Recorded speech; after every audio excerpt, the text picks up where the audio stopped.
राहुल, मेरी मम्मी है। नमस्ते आंटी जी। नमस्ते बेटा, खुश रहो। अच्छा, कुछ अपने बारे में बताओ। एक सेकेंड। ये 1 लाख रुपए का फोन है मेरे पास और ये 25 लाख रुपए की गाड़ी। ऐसी तो मेरे पास 3-4 गाड़ियां हैं। ये तो बहुत अच्छी बात है बेटा, लेकिन तुम ये सब मुझे क्यों बता रहे हो? तो मैं अपने बारे में बता रहा हूँ आंटी जी। वो क्या है ना, मेरे पास गाड़ियां भी बहुत सारी है और घर 5-6 करोड़ की तो प्रॉपर्टी है ही मेरे पास, और मेरा बहुत बड़ा बंगलो भी है। बेटा, मैं बात तुम्हारी कर रही हूँ और तुम मुझे अपनी प्रॉपर्टी गिना रहे हो, अपना पैसा गिना रहे हो। अरे यहाँ मैं तुम्हें जानने आई हूँ, तुम्हारी प्रॉपर्टी के बारे में जानने नहीं। अरे जानना बहुत ज़रूरी है आंटी जी। अब क्या है ना, आपकी बेटी के साथ मेरा रिश्ता होने वाला है, तो आपको पता होना चाहिए जितनी भी मेरे पापा और दादाजी के पास ज़मीनें हैं ना, वो सब मेरे नाम होने वाली है, क्योंकि मैं अपने माँ बाप का इकलौता लड़का हूँ। राहुल, ये क्या कर रहे हो तुम?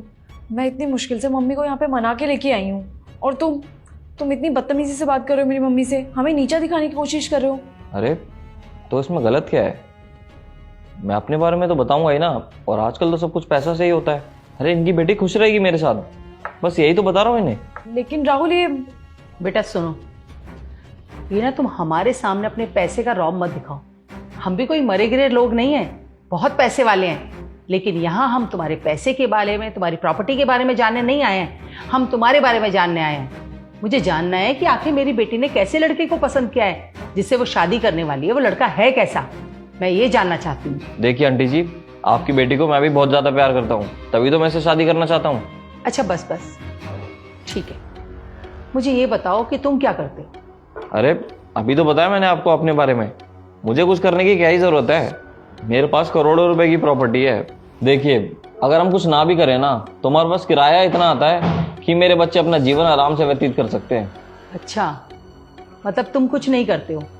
अब तक तुम जितनी भी बातें मुझे बता रहे हो, प्रॉपर्टी के बारे में बता रहे हो, पैसों के बारे में बता रहे हो, इसका मतलब ये सब तुम्हारी मेहनत का नहीं है, ये तुम्हारे पिताजी या तुम्हारे बाप दादाओं की मेहनत का है।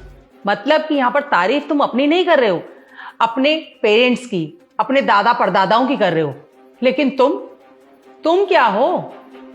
अरे रिश्ता हमें तुमसे रखना है, तुम्हारे बाप दादाओं से नहीं। मान लो कल को तुम्हारे घर वालों ने तुम्हें घर से बाहर निकाल दिया, तो तुम क्या करोगे? आखिर तुम्हारा अस्तित्व है क्या? अरे लेकिन मेरे पापा मेरे को बाहर क्यों निकालेंगे? बेटा, कल किसने देखा है, भगवान ना करे कि कल तुम्हारे पास पैसा ना रहे, तो क्या तुम मेहनत करके मेरी बेटी को पाल पाओगे? इसे 2 वक्त की रोटी दे पाओगे? है इतनी हिम्मत तुम्हारे अंदर? तुम हो उस काबिल? बेटा, जितना घमंड, जितना एटीट्यूड तुम्हारे अंदर है ना, उसे देखकर मैं कह सकती हूँ कि तुम जिंदगी में कभी कुछ नहीं कर पाओगे। अपने बाप दादा की दौलत पर घमंड करोगे, उनके टुकड़ों पर ही पलोगे। पर मैं अपनी बेटी की शादी किसी ऐसे लड़के के साथ नहीं करना चाहती जिसका खुद का कोई अस्तित्व ही ना हो।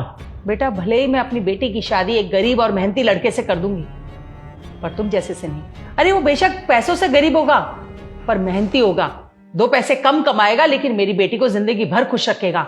उसके लिए ना पैसों से ज्यादा जरूरी होगी मेरी बेटी, उसके रिश्ते, उसकी खुशियां।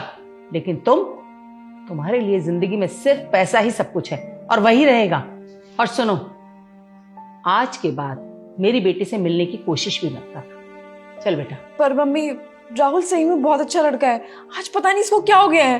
बेटा, मैं तेरे कहने पर यहाँ राहुल से मिलने चली आई, लेकिन इससे मिलने के बाद मुझे पता चला कि ये लड़का तेरे काबिल बिल्कुल नहीं है। चल। Aunty sorry. आंटी आप मेरी बात सुनिए। आंटी सुनिए तो सही। आंटी सॉरी, ऐसा कुछ नहीं होगा। बेटा सुनो, जिस दिन तुम अपनी मेहनत से 2 पैसे कमाने लग जाओगे ना, उस दिन मैं समझूंगी तुम मेरी बेटी के काबिल हो और इससे शादी करने के लायक हो।